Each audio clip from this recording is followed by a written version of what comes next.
Hello guys, स्वागत है आपका अपने YouTube channel learn with Aarti ma'am में। हम लोग राम भक्ति शाखा पढ़ रहे थे। राम भक्ति शाखा में तुलसीदास का बारे में जीवन परिचय पढ़ लिया था। आज उनकी रचनाओं के बारे में हम लोग अच्छे से पढ़ेंगे, जो कि उनके रचनाओं के विषय में भी काफ़ी पूछा जाता है। तो चाहे क्रम से हो गया या उनके काव्य रूप हो गए या उनकी भाषा हो गया, तो उसके बारे में पूछा जाता है। तो उसके बारे में हम एक एक करके अच्छे से पढ़ेंगे भी। और अगर आप चैनल पे नए हैं तो चैनल को सब्सक्राइब जरूर कर लीजिए। अगर आप हिंदी सब्जेक्ट से किसी की भी तैयारी कर रहे हैं तो आपके लिए बेनिफिट होगा। ठीक है, तो चलिए आज स्टार्ट करते हैं। आज का वीडियो आपका तुलसीदास से। तुलसीदास की जो है सबसे महत्वपूर्ण है कि इनके 12 ग्रंथ हैं जो कि प्रमाणिक हैं। 12 ग्रंथों को ही प्रमाणिक माना गया है, और जिसमें से 5 आपके बड़े हैं और 7 छोटे माने गए हैं। ठीक है, 5 बड़े हैं और 7 छोटे हैं। इनके 12 ग्रंथों को ही प्रमाणिक माना गया है। 12 ग्रंथ में ही हम बात करेंगे। इनके पुस्तक के बारे में बात करेंगे। उसके बाद इनके काव्य रूप यानी मुक्तक है कि गीत काव्य है या प्रबंध काव्य है, उसके बारे में बात करेंगे। फिर या तो उनकी भाषा के बारे में कि किस भाषा में इन्होंने लिखा है। ये 3 क्वेश्चन काफी ज्यादा पूछे जाते हैं इनसे, चाहे वो उनका कि कौन सी रचना इनका गीत काव्य है या इसमें से कौन सा भिन्न है, इसके बारे में पूछ लिया जाता है, या भाषा उनकी कौन सी, आपकी इस रचना की भाषा कौन सी है। तो इससे क्वेश्चन इस तरह के पूछे जाते हैं और काफी ज्यादा पूछे जाते हैं। तो आप तुलसी की रचनाएं बहुत ज्यादा इंपॉर्टेंट है, फिर चाहे वो क्रम से लेकर हो या उनकी रचनाएं या आपका भाषा, कुछ कहीं से भी क्वेश्चन पूछ लिया जाता है। तो इसलिए एक एक करके अच्छे से उनके चाहे क्रम से ही पढ़ेंगे हम लोग। सारी क्रम से ही आपकी लिखी हुई हैं, तो उसी के बारे में आगे बात करते हैं। सबसे पहले बात करते हैं कि इनकी जो रचना है वैराग्य संदीपनी, ये इनकी प्रथम रचना है। लेकिन बहुत से विद्वान, ज्यादातर अधिकांश विद्वान जो मानते हैं वो रामलला नाछू को मानते हैं कि इनकी प्रथम रचना है। बाकी माना गया है आपका वैराग्य संदीपनी इनकी प्रथम रचना मानी गई है।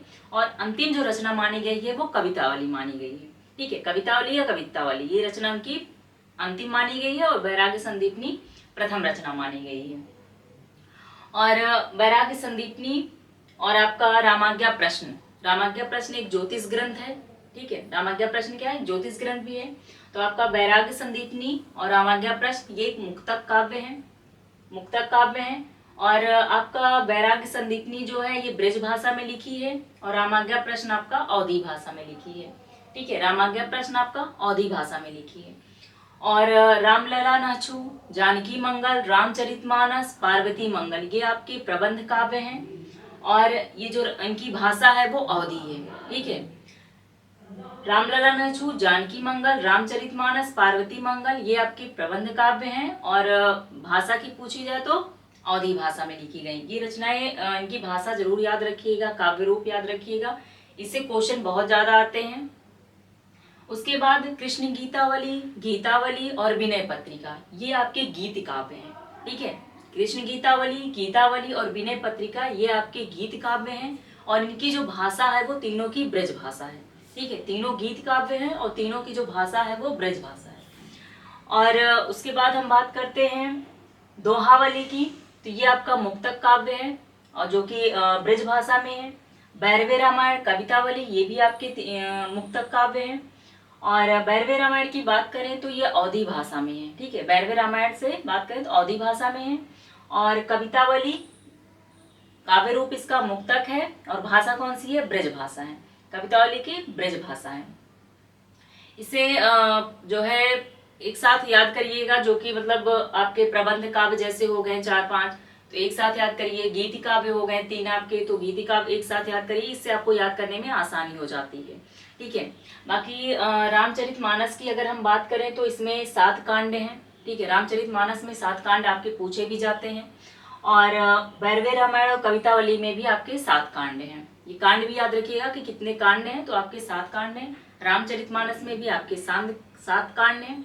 कौन कौन से हैं, तो आपके क्रम से इसमें भी क्रम भी लगाने को आ जाता है, कांड के क्रम लगाइए। बाल कांड, अयोध्या कांड, अरण्य कांड, किष्किंधा कांड और सुंदर कांड, लंका कांड, उत्तर कांड ये आपके क्रम से इसके कांड पूछ लिए जाते हैं रामचरितमानस के, तो क्रम जरूर याद रखिएगा। और बात करें तो पार्वती मंगल की। पार्वती मंगल में भगवान शिव और पार्वती के विवाह का वर्णन है। ठीक है, पार्वती मंगल में शिव और पार्वती का वर्णन है। और कवितावली में आपके जो है उस समय काशी में भी महामारी फैली हुई थी, उसके बारे में इसमें उत्तरकांड में वर्णन किया गया है। और इसमें हनुमान बाहु समेत और भी रचनाएं आती हैं। ठीक है, जब उन्हें जो है काशी में जो महामारी फैली थी तो उसके बारे में भी इसमें उत्तरकांड में लेकिन वर्णन किया गया है। बाकी इसमें हनुमान बाहु समेत और भी अन्य रचनाएं भी हैं।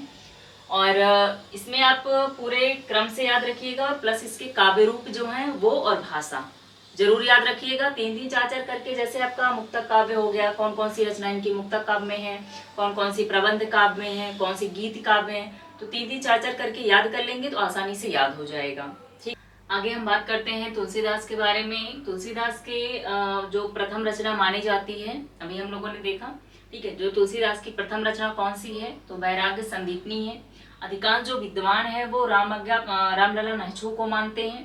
ठीक है, तो लेकिन इसमें जो मान्य है कि आपका वो जो है वैराग्य संदीपनी इनकी प्रथम रचना है। और अंतिम रचना की बात करें तो कवितावली है। इनकी अंतिम रचना पूछी जाए तो कवितावली है। ठीक है, उसके बाद रामचरित मानस को जो लिखने में समय लगा, रामचरित मानस रचना जो लिखने में समय लगा, कितना समय, तो 2 वर्ष 7 महीना और 26 दिन। ठीक है, 2 वर्ष 7 महीना 26 दिन आपका इतना समय लगा इसको लिखने में।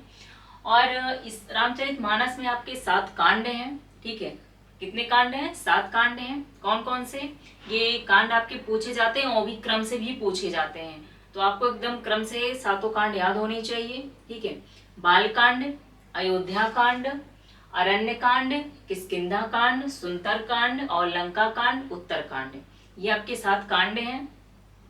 और इनको 7 कांड को ऐसे ही अपने एकदम क्रम से ही याद कर लीजिए इन्हें। और अयोध्या कांड को रामचरित मानस का हृदय स्थल कहा जाता है। ठीक है, हृदय स्थल किसे कहा जाता है अगर रामचरित मानस पूछे जाए तो अयोध्या कांड को कहा जाता है। और अलंकार योजना के संबंध में तुलसीदास को उपाधियां दी गई थी, तो किसने क्या प्रस्तुत किया था उनकी उपाधियों को, तो उसके देखते हैं एक बार। रूपकों का बादशाह पूछा जाता है कि किसको कहा जाता है, तो आपका तुलसीदास को कहा जाता है। अगर पूछ लिया जाए किसने दिया, तो लाला भगवान दीन और बच्चन सिंह ने दिया। किसने, लाला भगवान दीन और बच्चन सिंह। अनुप्रासों का बादशाह रामचंद्र शुक्ल, और उत्प्रेक्षाओं का बादशाह आपका उदय भानु सिंह, इन्होंने दिया आपका तुलसीदास के नाम को उपाधि दी थी इन लोगों ने। ठीक है, कौन कौन से नाम दिए, रूपकों का बादशाह, अनुप्रासों का बादशाह और उत्प्रेक्षाओं का बादशाह।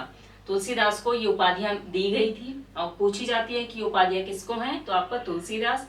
बाकी किसने दिया, तो नाम आपके हैं। ठीक है, और ये तुलसीदास के बारे में था। इनकी रचनाओं से हो गया या इनके जीवन परिचय से हो गया, जितना भी इम्पोर्टेंट था वो मैंने आपको लिखवा दिया है और अच्छे से पढ़ा भी दिया है। और बाकी अब आपके है कि आपको अच्छे से इसको पढ़ना है, क्योंकि क्वेश्चन आपके बहुत ज़्यादा इससे क्वेश्चन भी आते हैं। इनकी सभी चीज़ें, रचना क्रम हो गया, भाषा हो गया, एक एक क्वेश्चन आप PYQ लगाएंगे तो आपको खुद पता होगा कि बहुत ज़्यादा इससे क्वेश्चन पूछे जाते हैं। तो इनको अच्छे से, इनकी रचनाओं को क्रम से, भाषा अच्छे से आप इनको रट लीजिएगा। और उसकी विशेषताएं भी जो पूछी गई हैं, ठीक है, तो उसकी विशेषताएं भी, उनके बारे में एक एक चीज वो भी अच्छे से रट लीजिएगा। और आज के लिए इतना ही। Okay guys, thank you.